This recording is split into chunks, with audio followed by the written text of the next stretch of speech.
Video వీక్షిస్తున్న వీక్షకులు అందరికీ నమస్కారం అండి. ఈరోజు మీ ముందుకి రావడానికి ప్రధానమైన కారణం ఏపీ మెగా డిఎస్సి 2025కి సంబంధించిన కీలకమైన అప్డేట్ అనేది రావడం అయితే జరిగిందండి.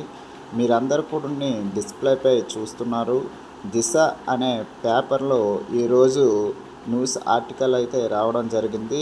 నేడు డిఎస్సి ఫైనల్కి విడుదల, సెప్టెంబర్ 5 నాటికి టీచర్స్ డే రోజున నియామక పత్రాలు అనేవి అందరికీ అందజేయడం అయితే జరుగుతుందండి. మీరందరూ 1000 కళ్ళతో ఎదురు చూస్తున్న రోజు అనేది వచ్చింది. సో మీరందరూ కూడా అలర్ట్గా ఉండాల్సిందిగా, ఫైనల్కి విత్ నార్మలైజేషన్ మార్కులతో మీ యొక్క లాగిన్లో ఈరోజు కానీ మరి అవకాశం లేనట్లయితే రేపు కానీ పెట్టే అవకాశం ఉందండి. సో వీడియో చూస్తున్న అందరికి కూడా చిన్న మనవి, ప్లీజ్ లైక్, షేర్, సబ్స్క్రైబ్ చేయవలసిందిగా